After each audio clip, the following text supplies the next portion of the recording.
Hey guys, it's your girl, Miss Dida Ritz, aka Miss Cheesecake. Welcome back to Detailz as a Slice, where I will be giving you my 5 slices of pop culture this week. I do like talking about all the pop culture fun stuff, and I do enjoy like reading all of the weird, crazy stuff that just comes through my feed on my new Twitter, The Real Dida Swag. Oh, you're finally on Twitter I again. am finally on Twitter, girl. Finally got on Twitter. Oh my God. I know between you and the Vixen, one of y'all were gonna kill me if I didn't get on Twitter. So for real. I'm there. Are we ready to get to our first slice? Yes. All right, so our first slice of the week is DragCon UK. There was some crazy things that went on at DragCon UK. There was an oversell of tickets. There were people who were waiting in the queue, not the lines. The queue. The queue, very important. They were not able to get in. There were people who were turned away. There were people who did receive refunds, but then there were also people who didn't receive any refunds. People are now joking and calling it TanaCon, which I didn't know what TanaCon was. I didn't know what the hell TanaCon was. Tana, she's married to one of the Paul boys or whatever, and she had this huge thing called TanaCon. It was supposed to have all these YouTubers and all the... It was basically supposed to be like her, like if I had DitaCon, but I invited all of my friends. I guess she thought she was going to be able to have a huge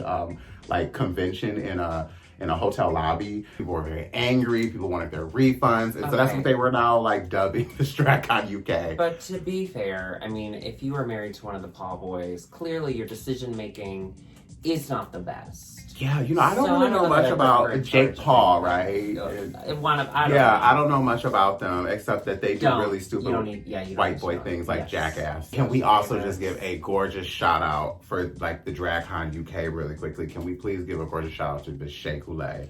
She looked so beautiful. Dressed in our Birdie Marks creations here. Great designer. Birdie did the Chanel dress for me on my season. Well, also, you were probably really confused because it was all tulle, and I know you've never worked with tulle. No, I've never worked with that fabric before. Never. It makes me want to work with it now. Ding, ding, ding. I had to give her a shot. She looked absolutely gorgeous. She looked stunning. Damn, that's Shea Coulee. Shea Coulee is stunning. With all that being said, with all of the craziness that they dealt with at DragCon UK, I hope that I will not experience any of that on May 1st, 2nd, and 3rd. Well, where are you going to be? I'll be at DragCon LA. Oh my gosh, not again. Yes. Will you be a correspondent again? Yes, please. Yes, of course I will. Slice 2. AJ and the Queen. Ooh. Well, first and foremost, let's talk really quickly about our release party, because sidetrack, we did do one. So it was me and you and Chan and Jade Sotomayor and Monica Beverly Hills. Yes, Monica's lit. Monica's so lit. Monica Beverly Hills adjacent is so lit, ladies and gentlemen. I don't even know how to like fully tell you. On her season, she, obviously she was going through a lot. So on her season, you didn't see any of what she is in real life. She is so insane in the best way. She's so funny. She's so fun. But AJ and the Queen, yes, did you watch it? Okay, so I got through the first episode. I'm still trying to watch everything. There were some things I there were some things that I definitely...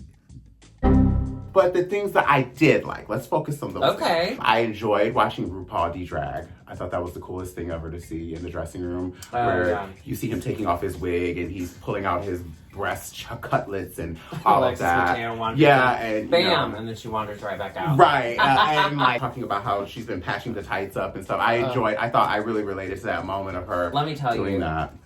I smelled her tights from that television screen. Every drag queen is like watching this, you're de-dragging in this room full of drag queens, and every drag queen knows that smell. We were all like, that hot spandex. And she's standing there and she's giving it to him, and you're just like, that club owner doesn't give a fuck about you right now because all they can think about is how your tights smell. Yeah, he's like, I can smell your tights, so say anything you want to say. Say what you want. And my other thing that I have to say that really I love too is I just, for some reason, love anytime I can see Rue and Bianca Del Rio in the same vicinity.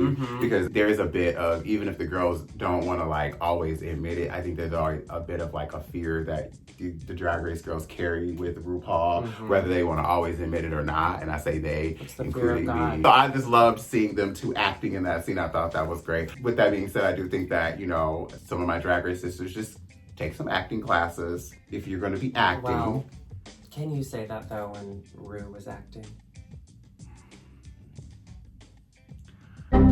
I'm okay with bad acting. That makes it campy. That's an instant... Rue's always acted like that, though. So whether it's bad or good, we've always accepted it. So it's like, I can't... And Rue's a legend. Rue can be a bad actress. I don't care. I will say...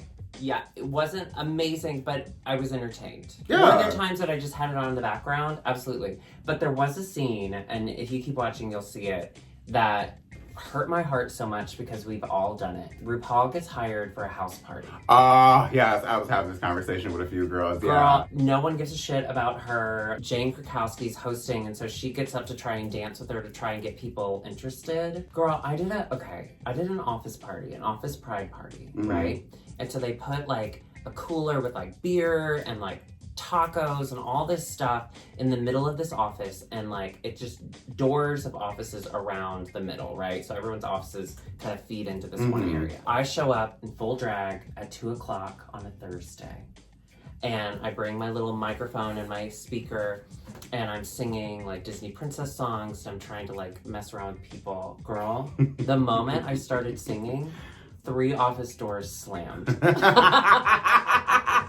By the end of it, it was a huge office. By the end of it, it was me and 2 girls drinking Blue Moons on a couch in an office. Is that not the most demoralizing thing? Yeah, I mean, I have definitely, in the beginning of my career, had my fair share of doing like house drag performances. And it can be either the best thing ever, or it can be like the most like uncomfortable, hot 2-3 hours of your career. It's definitely something I don't do anymore unless like, you know, the coin She won't do it, I'll do it. The last one I did, the owner of the house got wasted and started using a flamethrower inside. Then an older straight couple tried to pick me up.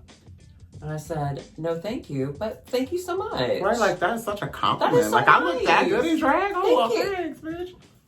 I wasn't questioning that, Dida. The last thing I also wanted to talk about really, really quickly in AJ and the Queen, to me, this was something that probably not a lot of people would fangirl about, but honestly, I was so ecstatic when I found out Tia Carrera was in AJ and the Queen. Let me tell you, first of all, she is in the movie True Lies, which is one of the best movies ever, with Arnold Schwarzenegger and Jamie Lee Curtis. And Tia Carrera was like the it girl back in the 90s. You know, she was the Hawaiian beauty. She still is. She's so gorgeous. But it was so great to see her play like the villain, because she's really good at playing those villains. It was almost a campy version of herself from the 90s. You know what I mean? True Lies, I just watched it the other day on Amazon Prime. It's so good. It doesn't hold up in that it's kind like the scene that we remember fondly of Jamie Lee Curtis looking amazing dancing. Yeah, her husband was tricking her into that, like thinking that she was about to have to sell her body for like state secrets. So that's pretty fucked up. Yeah. But God, that's a good movie. It is such a good movie. If you guys never seen it, True Lies, such a good. Turn off AJ and the Queen right now and go watch True Lies. Classic James Cameron. Cameron. Classic James Cameron direction, honey. You could see a limo, the horse running through the hotel, and then the bike goes. Let's go. Let's leave. Come on, bike. Here goes. So slice number 3. Yeah. Dax exclamation point. Sorry, sis. Recently tweeted out some stuff calling out, was yet another girl on the RuPaul's Drag Race list of calling out producers, telling a story about how a producer came to her and said that if you don't give us a soundbite we like, we will find the queen that can. Obviously, I talked about this on Detailz with Dita Ritz. I had my own experiences with production. I don't think I'd ever had anyone quite threaten me and tell me what I had and hadn't to say. Dixie, what is the craziest thing you've ever heard production-wise? The one that sticks with me, it's not that crazy, but I didn't realize that producers sit under the work tables. Oh, yeah, they do.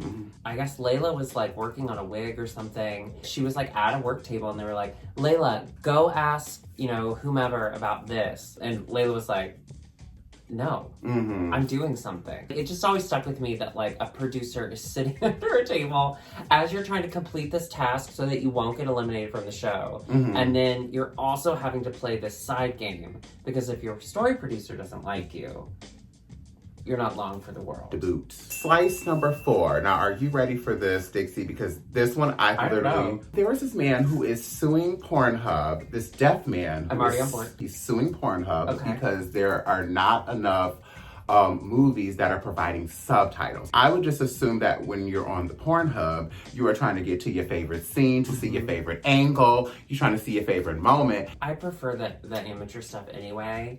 I prefer the shaky, like...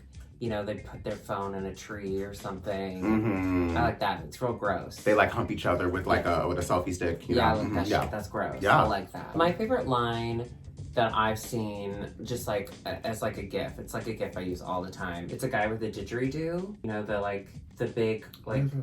It's like the musical instrument. Yeah. Yes, the musical instrument. And he goes, "I'm gonna didgeridoo you in the ass."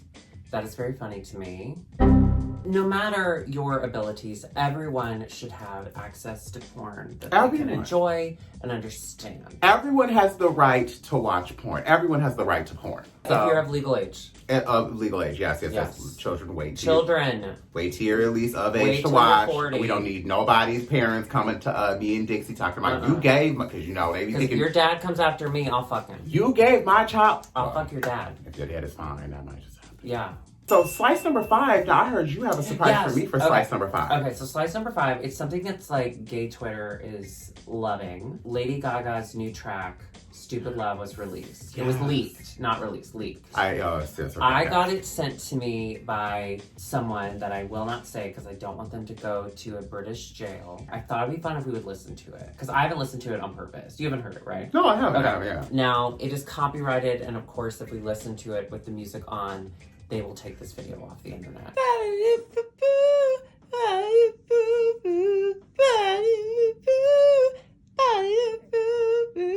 It's stupid love. This is stupid. Your love is stupid. Stupid. Thoughts? I like it. Yeah. It sounds like Gaga. It's got the beats, the sounds. It sounds like old Gaga. It sounds like she let go of like. She said, you know what? What's his name? The old guy that she sings with? Bradley Cooper? Tony Bennett, yes. It's like she said, Tony Bennett, go to heaven. I'll meet you there later. Yeah.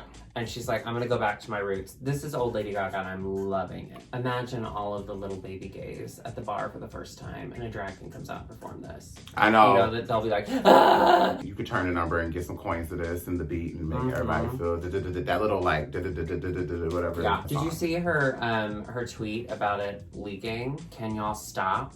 And it was a girl listening with a ski mask on. Somebody posted this, like, all of these old tweets from her in 2009. Stop leaking my motherfucking videos. My video's now leaking like an old tampon. You just couldn't wait until Saturday. Lord in heaven, why? You know, she's got like, she's like Beyonce. But that, like, those girls just have those really excited fans. And they just have been waiting for music. People are going to start doing that to Rihanna very soon if she doesn't put out something. Right? Well, she's dealing with her own stuff. Yeah, poor thing. Sorry about your breakup, Riri. Her boyfriend was hot as honey, he was fine. So tall. Well, Dixie. That was it. That was a lot of cheesecake. I'm full. That was a lot of slices. That was not a lot of slices of cheesecake, but that was just enough, right? I thought 5 was enough. Obviously, we can't cover everything, but we do read the comments, so leave like comments below of if there are topics that you want us to cover, or the stories that we didn't cover that you just want to chat about. All right, Dixie. Thank you so much for being here. Of course, it's my house. So we'll see you next week on another episode of Detailz, the Slice.